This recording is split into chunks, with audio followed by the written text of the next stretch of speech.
Hello and welcome to Truth, Lies and Work. What you're about to hear is from one of our recent LinkedIn Lives, a live panel discussion where we dig into the big questions shaping modern work. If you'd like to join us for the next one, just search for Leanne Elliott, that's me, on LinkedIn and hit follow. We announced them there first and we obviously launched them there first. Right, let's go into it after a quick message from our lovely sponsors. Hello, everyone. Hopefully you can see and hear me. We will give it a couple of minutes just to allow people to join us. In the meantime, we usually do a bit of a round in terms of where everyone's come in from and what the weather's like. So yeah, Charlie, do you want to kick us off? Where are you and what's the weather saying? Down on the south coast in the UK, a little bit grey, but getting nicer. I'm just slightly windswept from a nursery run that I've just come in from, but it went off without a hitch, which was a relief for my morning. That's good news. That's good news. And Gabrielle, you're upside down right now.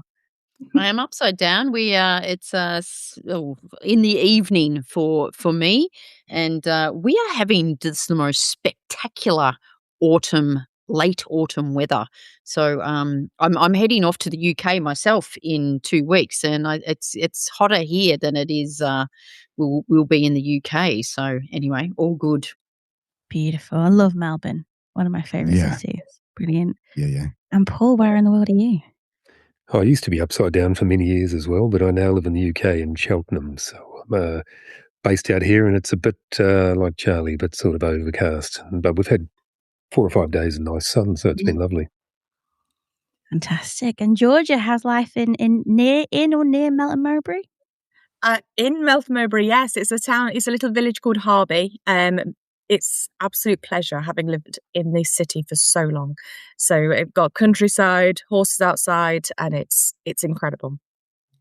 Weather's been lovely this weekend as well. And the pork pies? I haven't tried them yet. I'm letting you down, aren't I? Oh man, I used to have a house in Melton Mowbray, which we rented out, and we went down there, and genuinely the best pork pie we've ever had in our entire lives. And if those people who don't know us, we live in Herzegovina, in Bosnia and Herzegovina in Europe, and our weather is absolutely stunning at the moment. It's about 25 degrees, which I don't know what that is in Fahrenheit, but it's really nice. It's sunny, it's beautiful, and dry and lovely. So we're giving all that up to be with you guys. Yes, we are. Yes, we are. Georgie, does it look like he's coming through on the stream yet, or have I not clicked the right button? We're absolutely fine, yes. It was just while Gabrielle was telling us about her weather. Brilliant. That it came upside. Brilliant. So we're all good. Excellent. Should we get started then? Why not? Why not? Welcome, everybody. This is Truth, Lies and Work Live, the award-winning podcast where behavioural science meets workplace culture. And we are, of course, brought to you by the HubSpot Podcast Network, the audio destination for business professionals. My name is Leanne. I'm a chartered occupational psychologist. My name is Al. I'm a business owner. And together we help you simplify the science of work and create amazing workplace cultures. Welcome, everybody. I just want to start by showing off a little bit and thanking you all so much for listening. We have just hit, once again, number 1 on the UK management chart for Apple Podcasts. So thank you so much for all your support. So we're all excited to be here and get into this today. We are talking about AI, and it does seem to be something that has gone from a thing that we're curious about, or certainly in my case, to something that we're using every single day. It's writing our emails, it's drafting our reports, it's summarizing our thinking, it's posting our shorts without us forgetting that we've done it. And Al and I got very freaked out yesterday when we saw videos up and didn't know who put them there. On the surface, it does feel like progress, but there is an important question sitting underneath all of it. And that's what we're exploring today. If AI is increasingly doing the thinking for us, what happens to our ability to think? This isn't really new. Back in the 1980s, researchers studying automation coined the phrase the irony of automation, basically meaning that the more we automate complex tasks, the more humans shift from the doing the work to the supervising it. And over time, those skills that we need to judge and question and intervene can start to weaken. So yeah, more recent research provides some context to this too. 2025 found that people who use AI more often tend to show lower levels of critical thinking. They spend less time analyzing, questioning, and testing ideas. And that has consequences because critical thinking develops through effort. And when that part of the process gets shorter or skipped, it has the potential to change the quality of decisions people make. And we're zooming out on this as well. We're not just looking at it from an individual perspective. What does this mean for how leaders make decisions, how managers develop the people, and what happens to human connection when our communication is increasingly machine or AI generated? To help us do all of this, we have brought together 3 brilliant experts. First of all, we have Charli Nordone.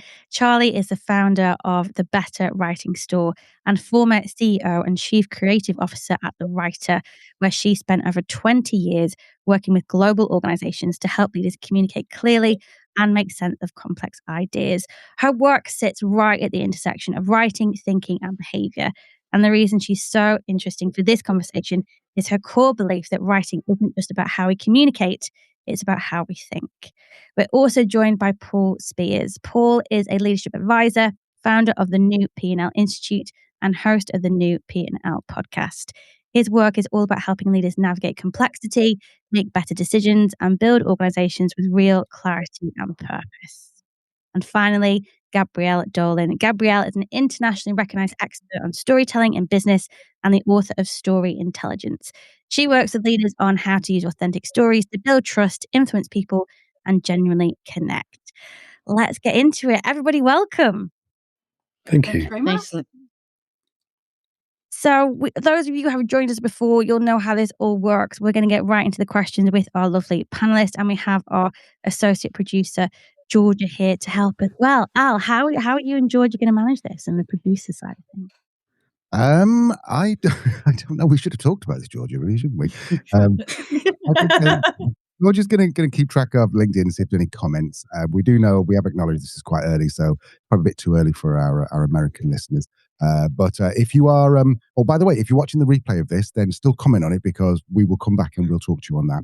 But if you've got any questions, then just comment on the actual LinkedIn post, and Georgia will look after that.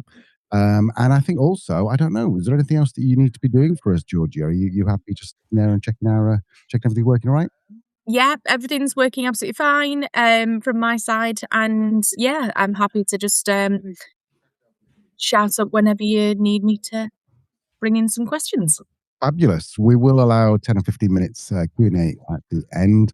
I'm sure we'll both have questions, and maybe the guests have got questions for each other, which would be quite interesting. So Lee, are we ready to kick things off? We are. I want to start with what I mentioned there, the irony of automation. It is a phrase that comes from 1980s research. And as I mentioned, it's that idea that automating the complex task turns humans into supervisors. And over time, those skills that we need to judge quality, they start to weaken. Charli, I want to start with you. Are we seeing a version of that in knowledge work right now? I would say so, yeah. I think anecdotally, the senior leaders I've been talking to have been telling a very similar story. So quite a few saying that they're seeing that the work that comes across their desk is feeling a bit samey, or that they can tell that it's not representative of the person that they usually know or see come through in that work.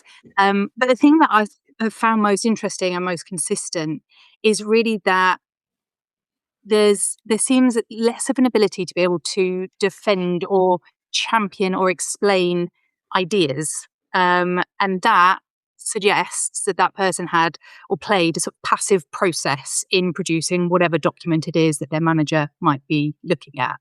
And I think that's where you're seeing that the skills are starting to degrade. But also I think there's that build as well, because if we're looking at that irony of automation where we lose the skills because we are put into this supervisor role, the important point when it comes to AI is that the skills we're losing are those critical thinking skills, which are the exact things that we need to use AI very effectively. So we get stuck in this very worrying loop. And there needs to be a lot of awareness around AI. But yeah, I would say it is showing up for everyone that I've been speaking to, at least. And how about you, Paul? You're working a lot with leaders as well. Are they noticing any capability gaps, or are they just talking about the productivity gains? How are they viewing it at the minute? Yeah, I mean, I think it's sort of taking a step back and encouraging leaders to think about why AI is going into their organizations. So I see two types of organizations, one where that complacency is creeping in, and the other where AI has been perhaps more strategically explained, where the context has been built around it, and then people are utilizing it from a productivity perspective, but they're also being given back that time to use their analytical and critical skills. So if we think about whatever it is, a research project or a brief or whatever, the outcome's not the only outcome. You've got the brief here and you've got the outcome here. But in that middle bit, all of those red threads for all of those other creative ideas come off that piece that we're researching. And if we outsource all of that to AI, then we lose the opportunity for our own curiosity to flourish, to take pieces from that research piece and apply it to all other areas of our business, because it's not linear.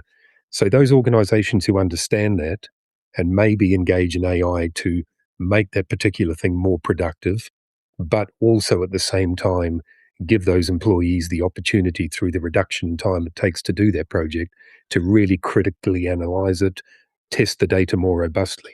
Those are the organizations that are getting that balance right. Those who are just trying to do more stuff more quickly are those who are going to see that complacency, I think. And in terms of the individual experience, I wonder what that's going to do for how people experience the value of their own work or see meaning in their work. Gabrielle, do you have a view on that? Yeah, I'm seeing, around this irony of automation and especially AI. I see it a lot with people going for jobs and they sort of complain that, that they can't even get through the stage one because AI is scanning all the resumes. And then, but AI is writing most of the resumes. And so we've quickly gone into this loop because it's so easy to apply for jobs because you've got AI. Organizations are getting inundated with job applications. So they're using AI to screen them. And it's almost like we've gone in a very, very short space of time, almost AI versus AI when it comes to, and I can't believe we are already at the point where we're using AI to help us sound more human. So I sort of feel one of the real dangers, I think, with both on an organizational and individual perspective is I think sometimes we feel so overwhelmed at AI and people is going, you got to get on it, you got to be using it, you'll be left behind. I'm almost feeling we're at the same stage we were at in the early 90s when PowerPoint came in. So I'm sure you can remember, before PowerPoint came in, we used to use the overhead transparencies and PowerPoint, this new technology came in with the promise that it would make our presentations amazing and it would make them so engaging. And we all sort of got sucked into the technology and using the little clip art characters and, transitioning with sound effects and, the dissolve from the middle. And we just thought all that technology would make our presentations amazing. And of course it didn't. It didn't take long for the phrase death by PowerPoint to come about. And I think it's made a lot of our presentations really boring because of that. So I think we've got to, so it's like any technology, let's take advantage of it. But there's some real traps, which I'm sure we'll get into a lot further as we go through. And I think that's where I kind of want to take it next, because I think that there's the two stories that we can tell ourselves. And the one is that AI is freeing us up for this higher order thinking. The other is that it's removing that mental effort that was even producing good thinking in the first place. Which do you think is closer to the truth, Gabrielle? I think I've changed my mind actually on this. I used to think that AI will help us get better at critical thinking and it will help us explore and go things deeper. I've sort of changed my mind on that a bit, and it probably depends where you start using AI.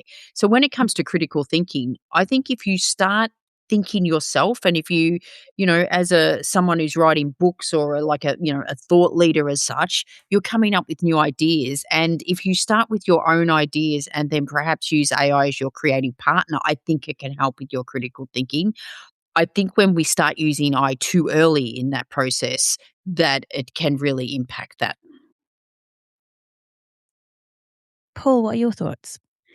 Yeah, I would agree with it. I think it's every evolution of technology requires a change in our consciousness and the way we relate to it, the way we use it. And the greater the technology change, the greater our consciousness needs to be. And because the speed, the scale, the size, the complexity of AI change is so great, it's an evolution of technology because it's been ticking away in the background for many decades, gradually getting better. But it requires a real revolution in our consciousness and the way we're going to relate to it. So if we think about the World Economic Forum Future of Jobs report last 6 or 7 years, I think critical thinking, analytical thinking, creativity, curiosity and lifelong learning sit in the top 5 requirements or characteristics that employers want from employees. So even in this world of dramatic transformational technology, transformational change, the key skills that employers want are those basic human foundational skills. But if we don't focus more consciously on how we bring those into the organization, both at a leadership level, but also individually as employees, then I think that's where the disconnect is. And it does seem this kind of vicious circle, isn't it? As you guys were saying, that on one hand, we want to improve productivity and take away kind of the grunt work, quote unquote. And on the other hand, it's getting into this trap of reducing our ability to critically think, which, as you mentioned, Paul, is so important in terms of future skills.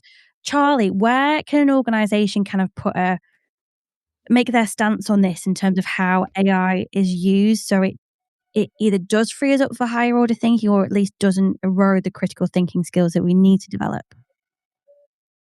I think the first thing is this idea of, this promise I think we were given that it frees us up from the grunt work because, as Gabrielle says, depending on where you bring AI in, it's really easy to fall into the place of actually all you're doing is the grunt work, because if you use AI to write for you, then you're put in the role of editor and you are the fact checker. And maybe that is something that you might like. Personally, not for me. And I find that quite tiresome having to do that checking, and I realise that isn't the place to use AI.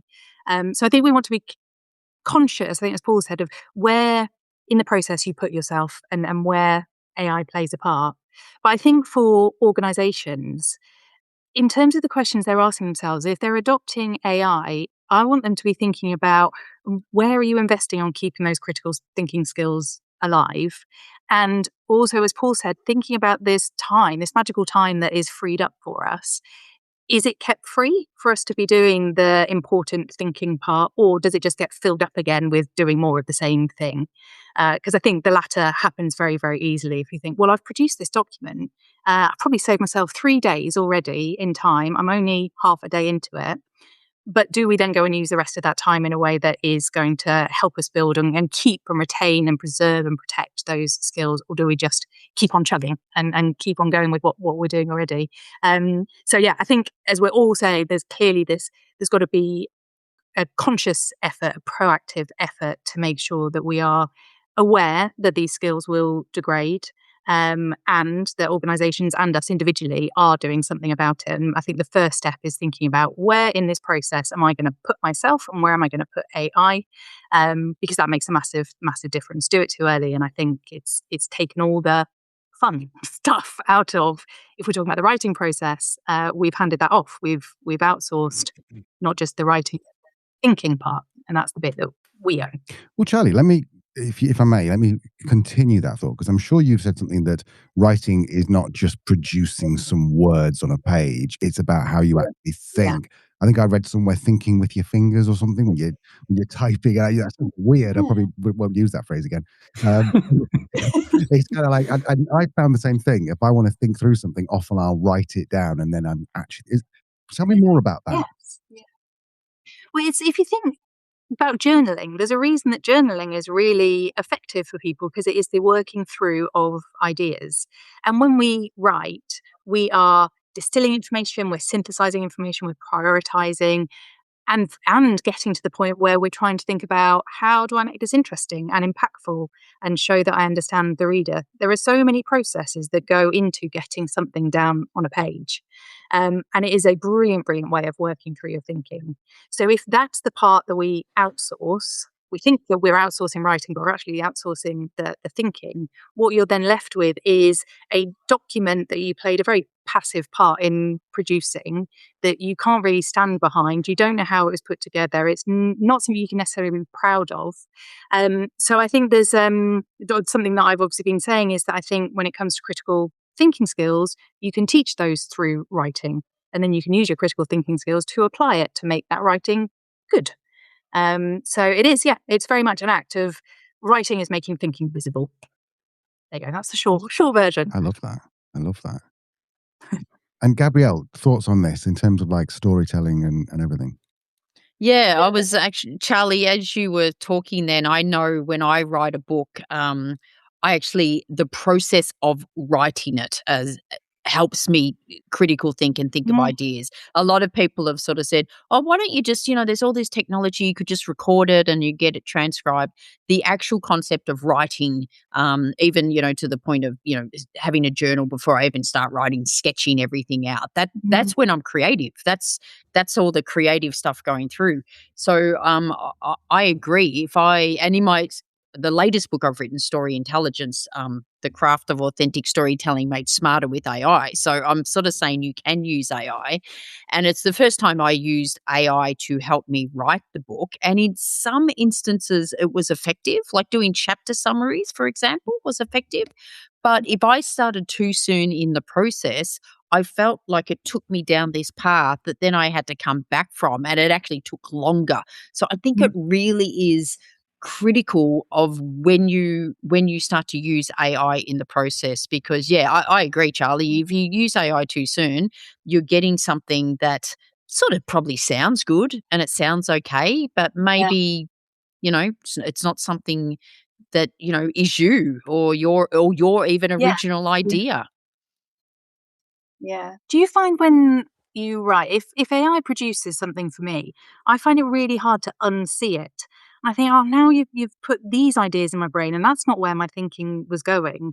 And I had a real shift where I don't let it write for me anymore, but I do get it to interview me, because often, you're working alone in a little room.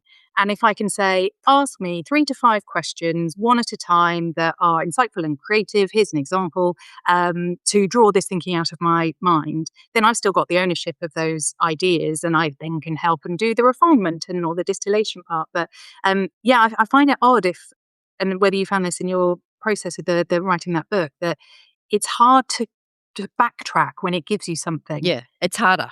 It's harder because what it's producing is sort of sounding okay, but you find yourself, hang on, I didn't want to go down this path, and that's exactly in my book. I talk about how you can use AI as your storytelling creative partner, and it's literally that, getting AI to ask you questions to drag out to find these stories, as opposed to getting AI to write your stories. Yeah. I find in the writing process as well, it can be quite useful to help me distill things. I'm quite verbose as a writer. I've been told that many times before. So it can help me kind of understand. You said that summary, what the key points that I don't want to lose as part of the editing process. But that is based on a lot of years writing, whether it be academic writing, creative writing. I feel like I know what good looks like to me. But if you never produce that yourself, how do you do that? And are we putting our early career colleagues at risk by taking this type of work off them or allowing them to use AI? What do you think? I think there's kind of a bit of a frantic rush to the end of everything, isn't there? That's driven in part by automation. So we create this content, we've got it done right, let's move on to something else. But actually with writing, like any art, there's a real beauty in the process. And, we've got a slow food movement, and I think sometimes we kind of need a slow words movement where we just embrace ourselves in the moment of writing. And it sounds like everyone on this conversation today, you can sit back, when you've written a sentence that has a rhythm to it, and it, you look at it and you can't figure out exactly why the words work in the order that they do, but they work, and there's a rhythm, and there's a beauty to that, and we don't put down a lump of clay and then put a machine on top and then just shape something. We shape it really beautifully. And I think we need to get back to that a little bit with words as well. So by all means, use AI to prompt a bit of thought and all of that sort of thing. but don't be in a frantic rush just to get to the end of it. Try and find beauty in the process of that content creation. I like to play a little game called Devil's Avocado on the podcast, which is when I ask a question that isn't really what I think, what I'm sure somebody out there is thinking and potentially screaming at their phone right now. That all sounds really nice, Paul, but who's got the time? When it's all about productivity, it's all about pace, the level of competition in organizational life. It is that race to get stuff done. What's the commercial argument or the leadership argument for indulging in this slower approach? Well, I think a lot of, without being too dismissive, there's a lot of content out there that's yelling at no one. So I think, actually think a little bit more about the content you're producing, the old cliche of quality over quantity. Do you need to be producing X amount of content for social a week, or could you produce Y amount of content, but actually make it more compelling, tell a greater story, make it more personal? I think we've got caught up in this no one yelling at no one or everyone yelling at everyone, but nothing actually cutting through. So just thinking a little bit more and not getting caught in the hamster wheel of producing content for content's sake, because I'm not convinced that anyone has enough time to read it, let alone produce it. Can I just add to that, Lee? First of all, did you say devil's avocado? I did. Oh, good. I love that. That's hilarious. Yeah, I love That it was as good. well. I was hoping I didn't mishear that because that's very funny.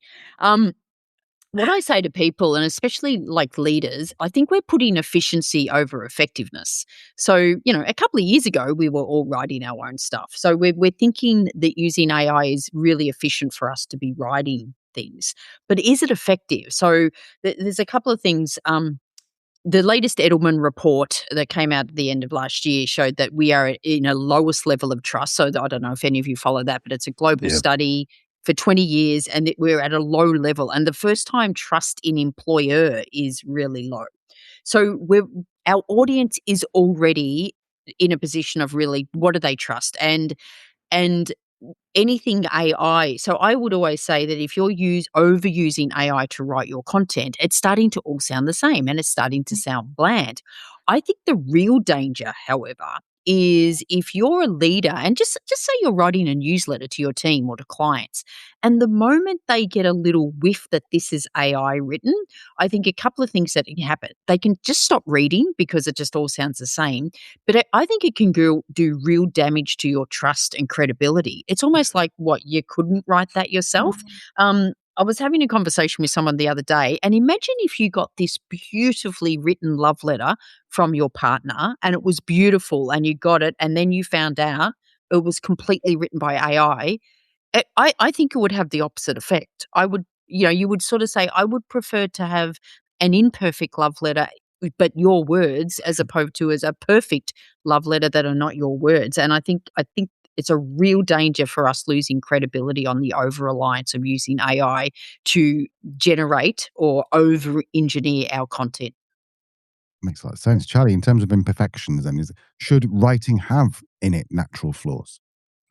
I don't think it's flaws, it's tells that there was a human involved, because I think in low effort writing, whether it's been human made or AI made, there are tells, and you only have to go on LinkedIn for 2 seconds for everyone to be shouting out M dashes, and I'm a bit bored of all of that now, but I don't think anyone needs to be putting in typos to their writing just to prove that they are human and that it's being written by a human. I think human beings are much better AI detectors than AI detectors. We can tell very quickly, because as Paul said, there'll be a rhythm to a sentence that only a human will know has some sort of musicality to the ear, or there is a picture you can paint that will speak very directly to a particular audience that AI is just not going to have the context, the knowledge to be able to bring out. So I think AI writing only works if you can't tell it's come from AI. And as Gabrielle says, it's totally about trust, and I don't think we do trust writing when we know that it's not come from a human being. So I think the thing for all of us is, yes, use AI by all means. Think about where you're putting yourself in the process, but the biggest thing is making sure you show up, that they're really clear tells that you've put thought into this. And the other thing, I perhaps wonder, if we're talking about people shouting at the screen, and if they think when we're talking about maybe the craft of writing or just taking that time to do an effective job. I don't think it has to take loads and loads of time, and that's why it's so important that we do give people the skills to be good writers with and without AI. But also, I think it's about writing anything. So not just the big showy stuff that's going out to audiences, or something that a leader is putting out around their thoughts on a topic, but even taking it into what might be seemingly dull writing, like report writing. Even there, you can show up. And I did some work with a financial services company. It's been over a few years. Exec summaries, we're taking them from being pages and pages to 7 bullet points, and that's all they're allowed to use. And in those 7 bullet points, you can really tell where the human shows up, because they're having to bring all of the most important information into this really tiny, tiny little space. They've got to be so pithy with it. And AI will help a little, but you can still, you show that there's got to be an expert involved in those 7 little bullets. Can I ask a quick question? I'm going to grab the avocado for a second and say, when we're talking about Generation Alpha, which will be growing up on the majority of AI stuff that's out there, the AI content, does it even matter anymore that you're good at writing? Because they're going to be used to reading all the AI stuff that's out there. This is to everyone, by the way. Yes, I think so. I'll let someone else say first. I think it's a good question. I think it still matters. But Charli, when you were saying before, yes, you get on LinkedIn and you see all the dead giveaway signs that is written by AI. I actually, my editor for my latest book loves M dashes, and I had to just tell her she can't use it. She can't use it. M dashes, she's going, but it's a genuine. I go, I know, but you cannot use it. I've also seen that, almost deliberately putting spelling mistakes and typos, so it's not, so people don't think it's AI. All I'm saying to that is my time has finally come. I've still got my year 12 English reports where my teacher said Gabrielle fails to pay attention to basic grammar and spelling, and all my life it's been a weakness, and now it is a strength. It's like it's so I'm just gonna claim that, but I think good writing is good writing, and I don't think it will go out of fashion. And I think regardless of the generation, there's latest research to show that Gen Z in the workforce really want clear and concise communication. That they're not a fan of corporate jargon. I'm not sure anyone is, but they want really clear and concise communication because they've been brought up with very short, texting and stuff. So it's very short. So I think Gen Alpha will probably be the same. That they just want clear, precise, to the point communication. And I sort of think, I think everyone wants that. But I think when it came to information overload, and again, PowerPoint, we had the ability to put so much stuff in our PowerPoint because we could just duplicate a slide, that it sort of led to information overload. Mm-hmm. I would like to, when you were talking then, Gabrielle, I was thinking about how good content is good content. And our, Gen Alpha, Gen Z consume a lot of content. They're the fastest growing audiences in terms of podcasting, obviously YouTube and TikTok and things like that. I wonder whether the shift is going to come there potentially in terms of the expectation. But with that in mind, how do we bridge that gap if we've got younger generations who are AI natives but want clear, concise, engaging content, and established workers who have become over-reliant on AI? And we talk about keeping humans in the loop, but how do we bridge the gap that seems to be growing right now? Paul, what do you think? Are you referring to humans in the loop in terms of utilizing AI within organizations or?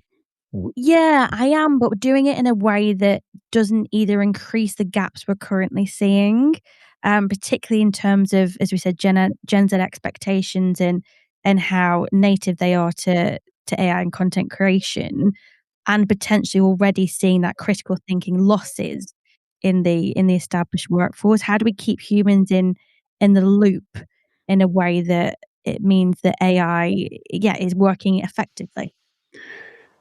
So I guess it comes back to some really basic questions about why we're putting AI into any organization.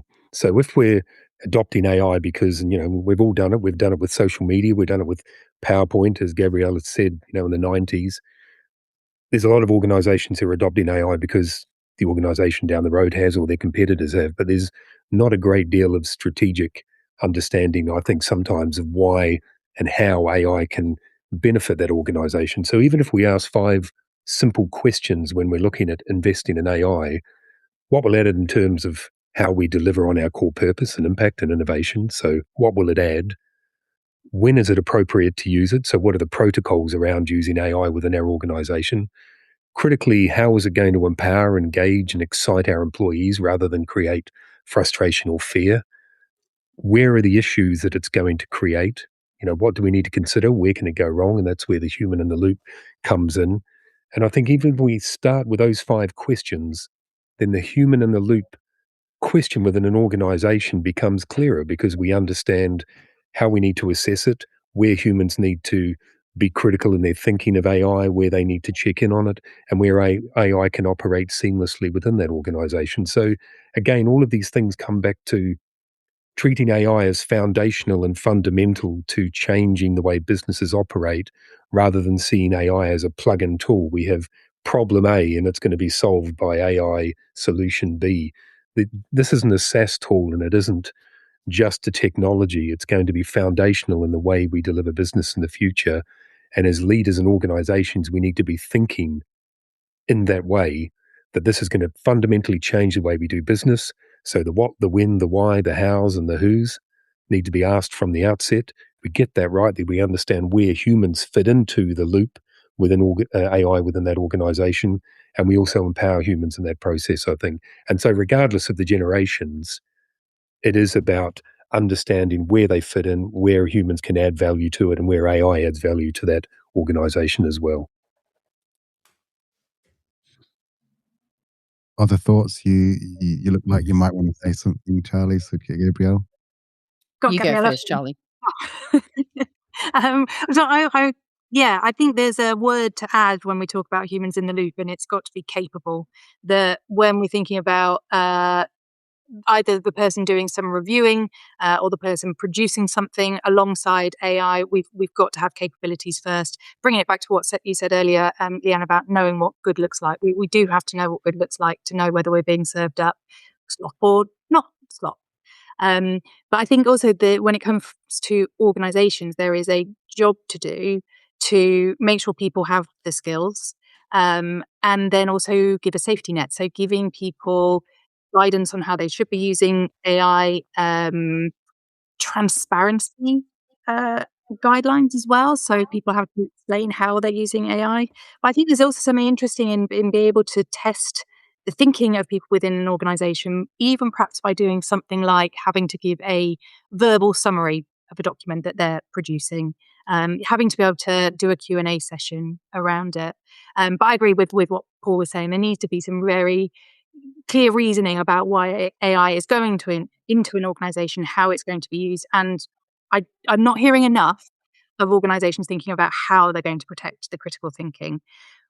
Any conversation I've had on that has been with schools, which is heartening, I think, because schools are taking this way more seriously. So I've spoken to quite a few now that want training for their teachers and for their students about how to operate with AI, how to be transparent about it, how to do it effectively, how to keep those skills going. Organizations, not so much. I think we need to see that need because it's not something I'm hearing as yet. I think there's the knowledge that there's something happening, but I can't see the action yet. And I think that's going to be really important. Gabrielle.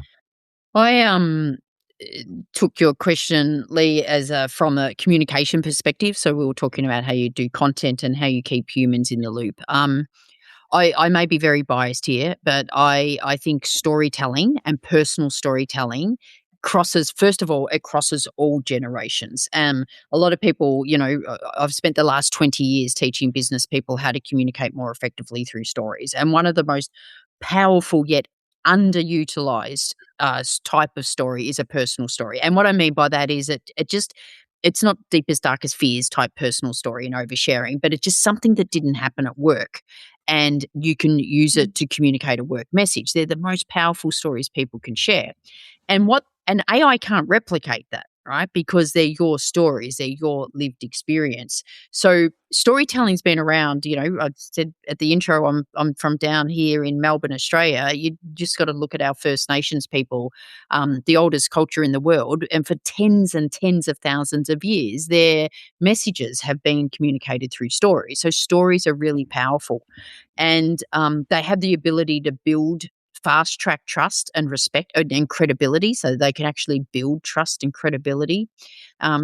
So in a world, it's this is the 8th book I've written, and I truly, truly thought I would never write another book on storytelling. Like, there's only so much stuff you can write, but I actually felt compelled to write this book because I had people saying to me, will AI replace your stories? And I was horrified by that question. And then I had people ask me, can you use AI to help with your story? And my initial response was, no, that's cheating. That not on my watch. But I started to experiment and said, well, you can use it if you're using it widely. But so I truly believe that in a world of AI generated content where everyone's sort of starting to sound the same, and in a world of distrust, our stories, our personal, our authentic stories are needed now more than ever. And I truly believe that. And that's why I wrote the book, basically. And I think that brings us really nicely onto, and they are buzzwords, bear with me, I'm sorry, but authenticity and showing vulnerability and doing it in the right way, using the right behaviors does, improve leadership effectiveness, likability, impact. Charli, what do you think about this in terms of, like we said, we've got AI talking to AI, we've got an absolutely critical human factor in terms of that. Is it already too late? Are we already moving to a world where AI generates the post, AI writes in the comments, AI is producing all the content, AI is responding to it? Who's the conversation for? And are leaders, have they already kind of checked out of that? I don't think it's too late. No, I don't think so. I think for some people, they will continue down a path of AI generating content and AI responding to content. And you can see it on LinkedIn. People call it out when you can see those comments and you can tell that something has been generated by AI. But I think storytelling is the key to authenticity, and we have to keep that ability alive. And I don't believe that after these tens and tens and tens of thousands of years that we are going to lose it. But on an individual level, it is yours to lose. So I think there's a decision we all have to make about how am I going to engage with AI? What am I willing to give up? What am I going to keep hold of? How will I get it to help me, not hinder me? But ultimately, it's, how do I, Charli, turn up authentically? Because it's going to be different from Paul, it'll be different from Gabrielle, it'll be different from everybody else.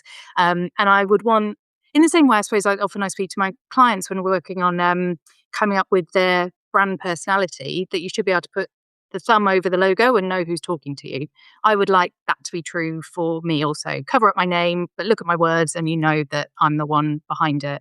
And I know that if I don't use AI in the right way, otherwise known as ask me questions, don't write for me, I'm not going to pass that test. So I do think that authenticity is only going to get more important, and it's the answer to this trust problem too. So we've got to be wise about how we are bringing AI into our personal and professional lives. And I want to hear your thoughts on how we do that, because there is an element of, I think, from the people I've spoken to, discomfort around putting themselves out there, particularly on a platform like LinkedIn, where we've got organizations and leaders looking at it. How do you be visibly human and communicate that in a way that is competitive and is going to add value to your professional brand? I think it probably starts with, if you don't already know, figuring out what your point of view is. And actually AI can be great for that if you get it to ask you those questions and dig into and draw out your thinking. But starting from that, what do I think about this topic, or what is my stance on this? And then also one technique I quite like to use if I'm writing on behalf of someone else is I look at what metaphors they use. So if you look at, say, Barack Obama's speeches, he would use lots of nature metaphor. I can give you one guess what Trump's metaphors look like. They are more war-based. But we each have a little different kind of footprint when it comes to metaphors. So you could actually proactively think about how you want to get people to relate to your writing. What kind of that kind of rhetorical device would you perhaps use? But trying to figure out, what your personality looks like. And I think AI is a great way of doing that, because what you could do is get it asking you those questions, perhaps even giving you some sample writing, and you can feel your way to what feels like you. But ultimately, what I'd say is, as has always been needed and has kept me in business for 20-something years, is people need the time and space to be able to practice these skills. Because I don't think we get taught well before entering the workforce how to write a work in an effective way that is going to help us show up. So time to make sure that training is still gone on, I would say. Lee, should we ask Georgia if we've got any comments or anything, any questions? I think we're actually near to wrapping up. So maybe if we leave that to the end. Yes, Is that sorry. okay? Sorry, Georgia. I just love where it's at. I want to kind of keep it going, because I'm wondering, Paul and Gabrielle, what you think in terms of what that means in terms of helping to build trust and connection. As you guys were saying, that there is such a trust issue at the moment between employers and employees. What can having this, being able to communicate in a very human way, what can that do inside organizations and in the broader public? You go, Paul.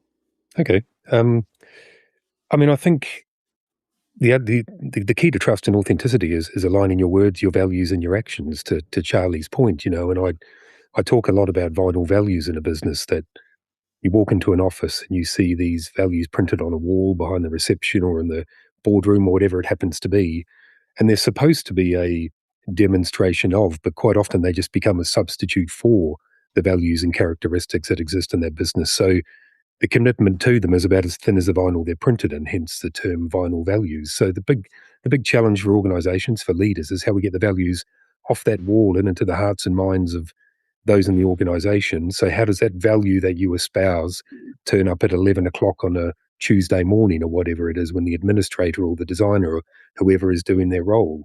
I think if we can answer that and ensure that our values and our words and our actions are in alignment, then we're a lot closer to be able to build trust within an organization and deliver authenticity. But it's when leaders espouse one set of values and then walk another one, so they don't, they might stand up in an all-hands meeting and talk about those values, but they don't deliver it, they don't role model it. That's where the gap, the trust and the authenticity lies. And I think so many of those brand values are outward facing. So look at who we are, but actually they should be inward facing. What are we actually doing to demonstrate those values? Those are the gaps that don't encourage trust and authenticity, I think. Yeah, and building on what Paul said, I've spent probably the last 30 years either helping organizations do values rollouts, both when I worked in corporate and the last 20 years out of it. And the vast majority of values organizations have, they're just words on a wall. That's where they are. I believe there's two ways to get really people, like really sort of embed the values and people trusting that this is the way we operate, is A, do them. So if you say you're going to be innovative, be innovative. So actually live and breathe the values. But then the other powerful way and the quickest way is to share stories about it. So the vast majority of my work is I go into organizations, I teach the leaders how to tell stories to communicate the values. And what I find is, they've just spent 6 months wordsmithing these values. And let's just say one of the values is integrity. I will work with one of the senior execs and I'll just say, so you've chosen integrity as a value. Tell me what that means to you personally. And they will say something like, well, it means, telling the truth. And I'll go, yeah, what else does it mean to you personally? And this would happen 95% of the time. They go, that's a really good point. I haven't thought about it this much before. So after 20 seconds, they haven't thought about it. So I think a lot of the time is the leaders themselves are not clear on what their values means to them personally. And if you're not clear on what a value, even if it's your own personal brand, if you're not clear on what it means to you personally, A, it's very hard to live and breathe that consistently. and B, it's very hard to share stories. So, when I get to authentic storytelling, just to finish up on what I mean by authenticity, it's two things when it comes to authentic storytelling. The story has to be true.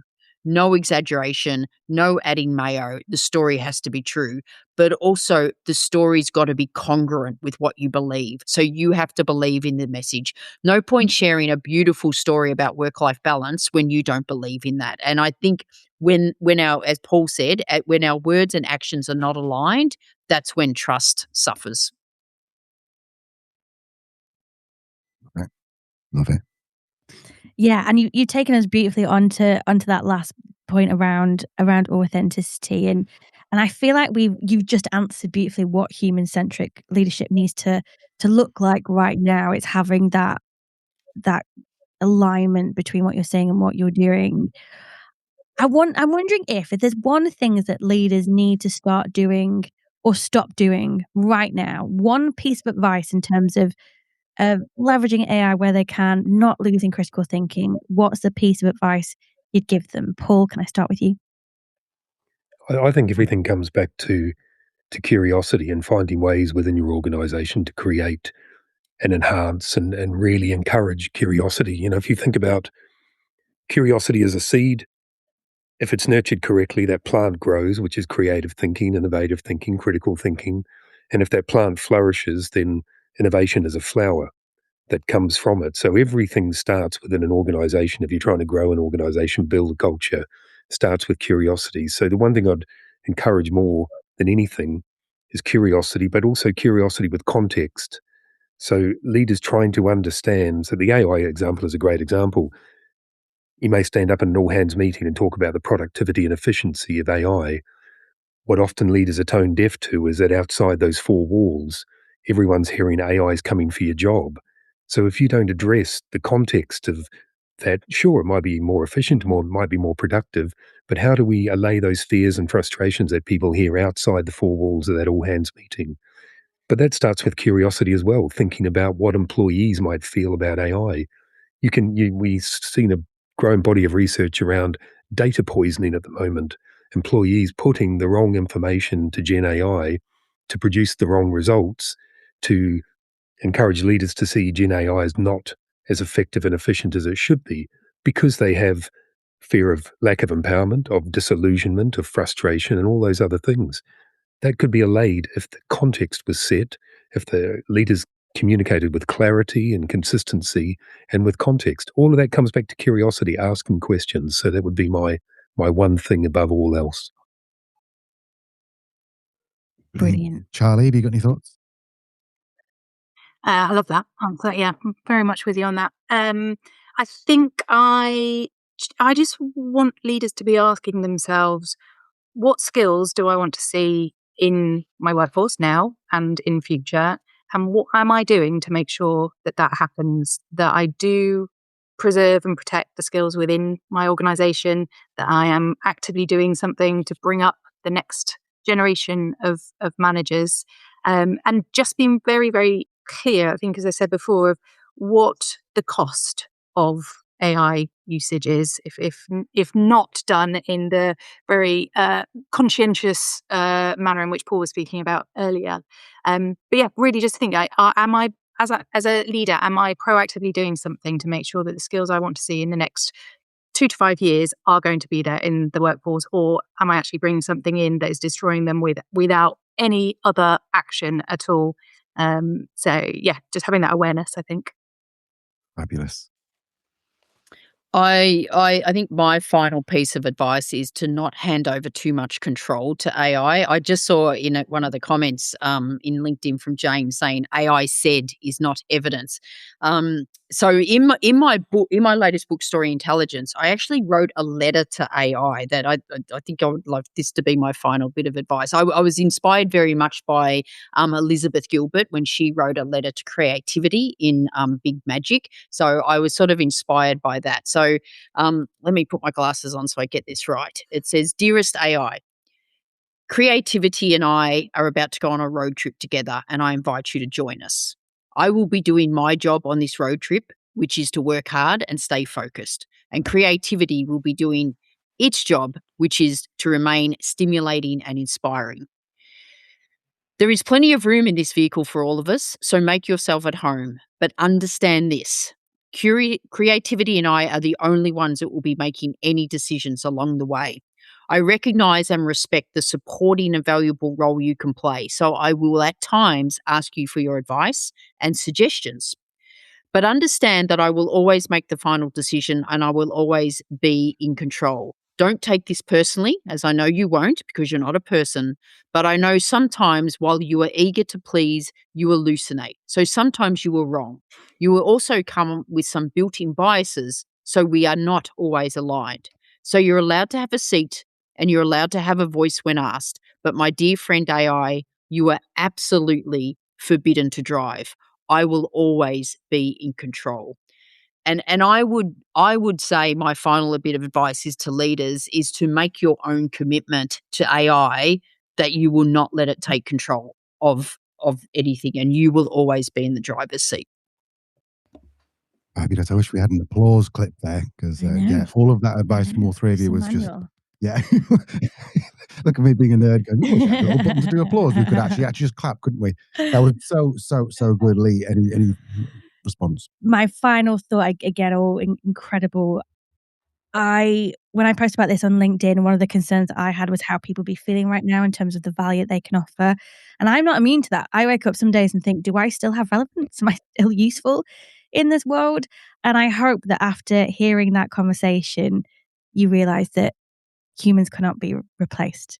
We are absolutely central and critical to organizational life and performance and work and everything that comes with that. So yeah, echoing what everybody said, to leaders, don't lose control, be mindful, and keep it human. Love that. Georgia, should we look? I mean, I know I've seen a few comments come in, but I'm a little my screen's really small and far away, so I couldn't read them. Do you want to just give us an update of what's going on in the comments? Absolutely. Yeah. So one of the really interesting ones is from Claire Harvey. It's a bit of a paragraph, but it ends in a question. So my question is some of the natural distrust, fear of the unknown, when biro pens were introduced into the 50s, education experts said they would damage students' ability to write properly and limit their expression. When PCs first came into homes, lots of experts said they would damage people's ability to think, and even that we would all lose the ability to speak to each other. Is our reaction to AI just a modern version of a very old fear of change? Great question. Who wants to take that one first? I've been involved in change management, rolling out, digital transformations. We called it technology. I remember working in corporate Australia when the internet first came out, and we had to teach people how to use the internet. I think it's a bit of that. I think it's a natural. We get new technology and we focus on the disadvantages, that this will stop us. When calculators came out, it was like, oh, people won't be able to add up and stuff. And, the reality is perhaps we can't add as much as easily as we used to, but we don't need to because we've got a calculator. So I think there's a bit of that. I think there's just a natural tendency. We're not comfortable with change, and we can sometimes focus on the negatives. And, I come across people all the time that focus on the negatives, and I just sort of say, look, it's not going anywhere. And so there are negatives, but how do you embrace the things that you can, that can benefit you? I think I'd add to that as well and say, yeah, I agree. I think in part there's that distrust and there's that fear. But I was reading something from, I think it was the World Economic Forum, that was saying working with AI is relatively straightforward. You just have to be eternally vigilant. And I think that is the difference here, is because with biro pens, I don't have to be eternally vigilant. I can pop them to one side and know that they're going to be exactly where I left them, and then we'll do the job I want them to do. There's something very, very new and very different with AI because of its capability and how quickly it can evolve, that we as human beings have to sign up to being eternally vigilant to keep it, I don't know whether in its place is the right way to put it, but doing the job we want it to do and not stepping out, as you said, basically, Gabrielle, it's not getting in the driving seat, and it's our job to keep it perhaps in the back seat or even the boot sometimes. I think the eternally vigilant piece is a really interesting one. I think part of the challenge we face is that the previous industrial revolutions have always been automation and manual workers, haven't they? So they've got very used to automating the manual process, whereas this is the automation of the knowledge workers, and it's probably for all of those in the knowledge industries, this is the first time it's happened at scale and at the size it is. I think there's also legitimate fear between to the biro or the computer. They're all enhancing the way we work. There is a distinct possibility that for a lot of knowledge workers, this will displace or replace the way we work. And that's a legitimate fear, I think, but it comes back to the point that both the points that have just been made around how we remain vigilant, how we ensure that it is utilized by us rather than instead of us. Yeah, I agree. The thing I'd add as well is how I'm seeing AI being used, or generative AI for management conversations, coaching conversations, how to have a difficult conversation. And my concern is that we haven't got the foundation in place already in terms of building and supporting and developing competent managers. And it's that kind of cliche, isn't it? We already knew how to write. The pen and the keyboard just kind of changed the execution of it. We don't know how to lead. We don't know how to manage. So if AI changed that execution, I worry for the impact on the individual. So I want to see that. Yeah, very vigilant around that. Georgia, anything else that I know I can see quite a few comments. This is great because people are talking amongst themselves as well, which is brilliant. Is there any other comment that jumped out to you that you'd like me to put on screen or something? To be honest, something that did jump out to me, not particularly a question, is Lucia Adams. Has anyone noticed they actually talk like AI now? I found myself saying, this isn't X, it's a problem, it's a Y problem. I read some research not long ago that when AI first came about, the word polished was not used. However, polished became part of people's vocabulary and it upped by percentage of use. What do you feel? Question from me, this I suppose is how do you think the learning phase is going? Are we learning from AI? Because it's interesting how AI is supposed to learn from our inputs, but we are almost taking on quite a lot of its attributes. I think there's something interesting that it's bringing to life or bringing to the front copywriting tropes, things that writers know are really tired techniques to use in writing. So it's not X, it's Y, or from X to Y. Or the other thing that I'm sure everyone keeps picking up on is AI's love of saying the quiet part out loud, or everything's quiet or quietly done in some way. So I think probably the answer to the question is AI is talking like us because it's trained on what is out in the world, which unfortunately is not a whole host of brilliant writing. It's trained and it sees that there's lots of these copywriting tropes in lots and lots of places. So it's now just shouting it back at us. But I hope maybe something that comes out of this is if we all do stay very aware of these things that don't land very well and are quite boring and then overused, like it's not X, it's Y, that's great. That's awareness. That means that we can reach for something else, reach for a different expression that's actually going to be interesting. So I don't think Lucia needs to worry about sounding like AI. If you're spotting what's going on, then that's more than half the battle done. You're absolutely right. Yeah, I think half of that is that's because the real trap. And look, I do this. If I got to write a email, and because I said before I'm hopeless at grammar and spelling, I just put it in as a spell check. But sometimes it changes things unnecessarily. And I was doing something. I was going on a podcast, and they said, send us a couple of paragraphs on what you do. And I said, I teach people how to communicate more effectively through stories. And I put a few other things, and I just put it through AI to just help with grammar and stuff. And it came back and said, I help people communicate more effectively through stories that bridge the gap between trust and impact. And I just thought, what the hell does that mean? But so easily you could go, oh, that sounds good. That sounds really smart. I didn't, because I thought, I don't even know what that sounds mean. But if I had thought, oh, that sounds really smart, before I knew it, I'd be going, hi, I'm Gabrielle Dolan. I help leaders share stories to bridge the gap between trust and impact. I don't know why I started talking like that, but that's what it sort of seemed to do. Paul, have you got experience on this?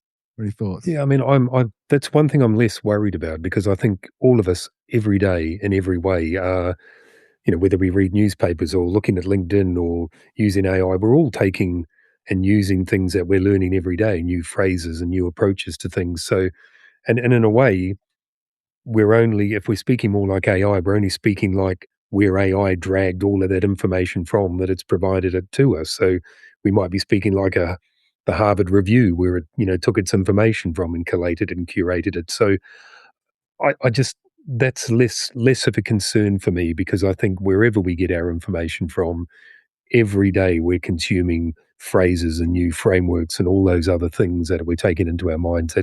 That's just another information source from my perspective.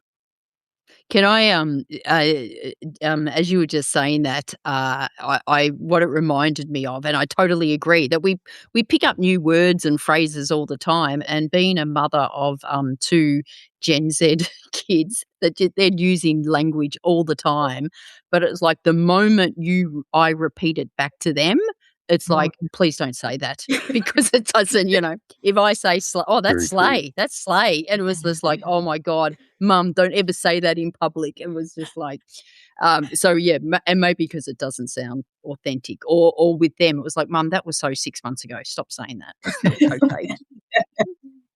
But I think you're right. I think most of us can recognize when an advert is using, like you were talking about before, an advert which might say, the one trick that doctors don't want you to know about. And we all know now that's just, like you said, it was a trope, isn't it? It's something which people used a long time, then got overused, and now we're all aware of it. So I think the M-dash became the first one that was like, oh, this is, and now you've said, quietly, you often see the comments where it just basically reflects back exactly what someone said. You look back I go on Twitter, X, Twix, whatever you want to call it, and you just see these comments, but they've got no engagement. So it's like someone doing it. It's like, what's the point in doing that? Because everybody knows. Mm. It's really strange. I keep seeing particularly on LinkedIn, the comments that just, as you say, repeating back what someone has already just said. And I guess it's meant to demonstrate, I've heard what you've said and I understand it, but parroting it back adds nothing to the conversation, and then it goes off and dies in a corner. So you've got to put your own thoughts, your own opinions in there if you want to. Maybe that's it. The continuation of the conversation's got to have us involved with our own active thinking and original thought.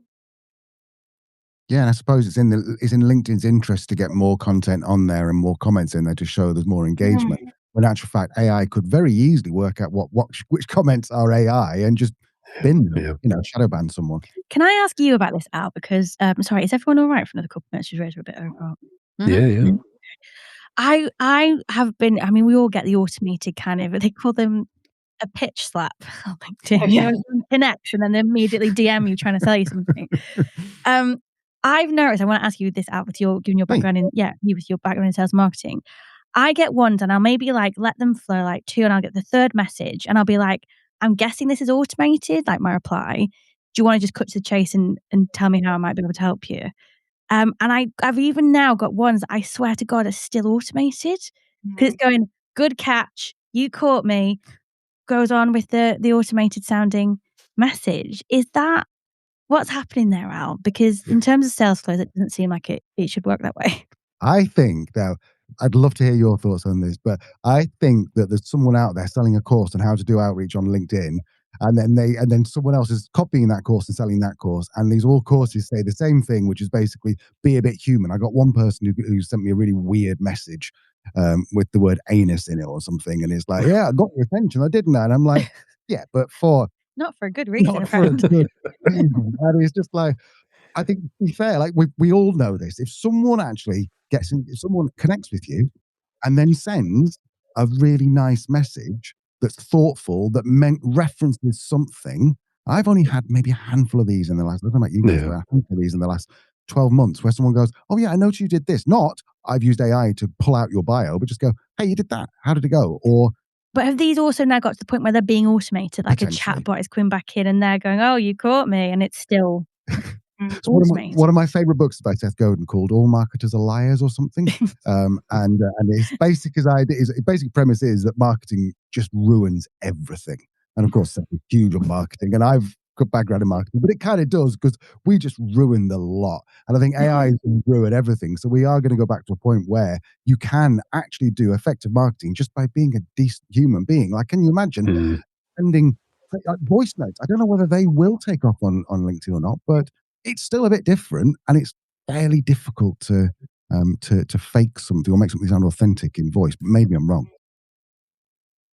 I don't know what. Can I provide an a personal experience with that? Because I with my new book, my marketing strategy was to get on a whole heap of guest podcasts, and so I used a company that pitches. It helps you find guest podcasts. So it's using AI. You sort of put in what you're looking for and who your target audience is. So it uses AI to find the podcasts, but then it also uses AI to generate the first email, second email, and third email. It's normally Lee, it normally stops at 3, so I would just stop it, just don't respond. But what it does is, so for example, Lee and Al, you would have got this email, well, not this one, because when I first started using it, the AI generated content, it would be like, hey, hey, Paul, loved your podcast on blah, blah, blah. It really and it goes on, and it's just so AI generated content, and it's implying that you've listened to the podcast when you haven't. And I had a real authenticity problem with that. I mean, first of all, my book's about authenticity, that I just wasn't comfortable with that. And so I removed the bit about that I'd listened to your podcast, but it just sounded so AI, which it was. So I just scrapped the AI generated emails. So I've using that podcast pitching thing to find the podcast, but I've created my own email that it's the same email that goes to everyone, but pretty much standard, hey, cut to the chase. And I've tried to make it sound as authentic as possible. And the amount of podcast hosts that come back to me and say, I normally ignore messages like this, but thank you for sending such an authentic email. And so you will get cut through if you keep in control and go, no, I know it would be efficient for AI to write it, but it's sounding all the same. And so I just thought I'd share that experience. Well, Georgia now, thankfully, Georgia takes care of all of our guest requests. We generally get probably maybe about one a day on average. What Georgia wishes. Really? Is it more than that? Yeah, it's a bit more than that. But sorry, Gwen, are you going to ask a question? No, go ahead. Well, I was going to say, Georgia, of that, how many, now that you see all the requests coming in, what percentage do you think are AI generated that aren't hitting?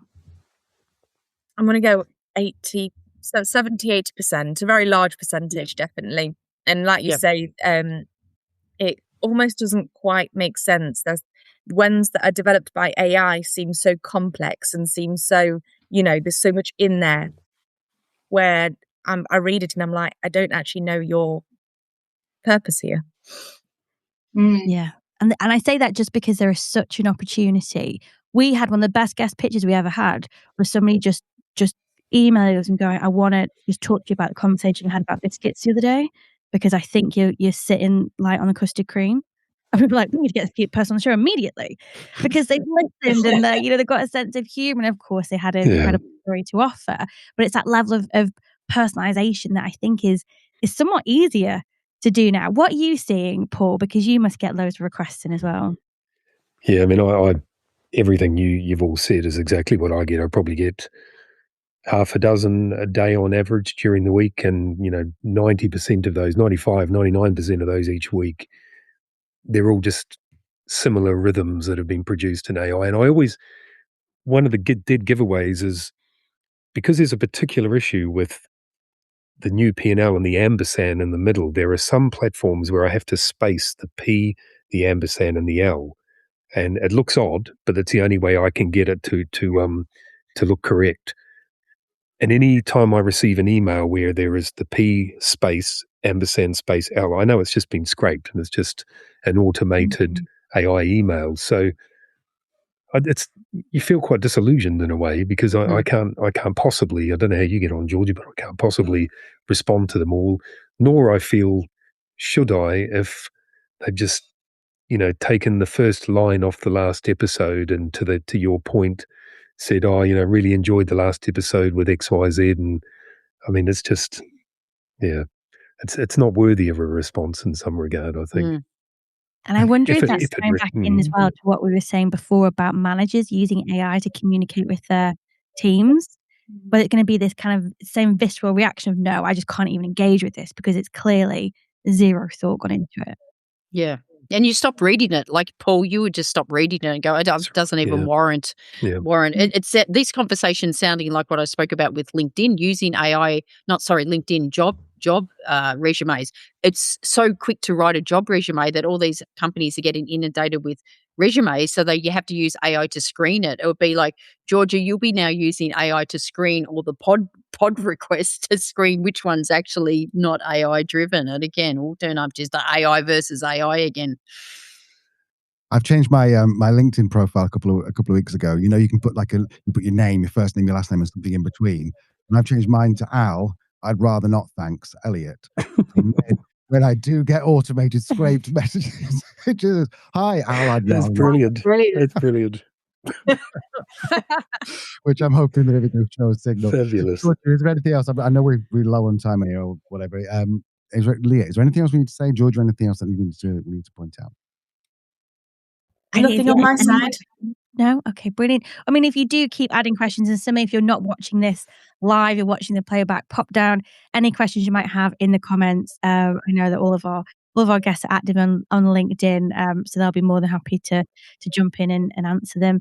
But all to say thank you so much to our incredible panelists, to Charli, to Paul, to Gabrielle, to, of course, Georgia, our associate producer, and to all of you guys for listening. We will leave all the links you need to get in touch with our guests in the show notes. And thank you so much again for making us the #1 management podcast in the UK. Thank you very much. Bye-bye. Thank you. That's it for this one. Thank you so much for listening. If you would like to connect with any of our panelists, you'll find all of their details in the show notes. If you'd like to be a future guest on one of our LinkedIn Lives, we would love to hear from you. Drop us an email at podcast@truthliesandwork.com. And if you enjoyed this, please do leave us a review. It genuinely helps more people find the show. See you soon.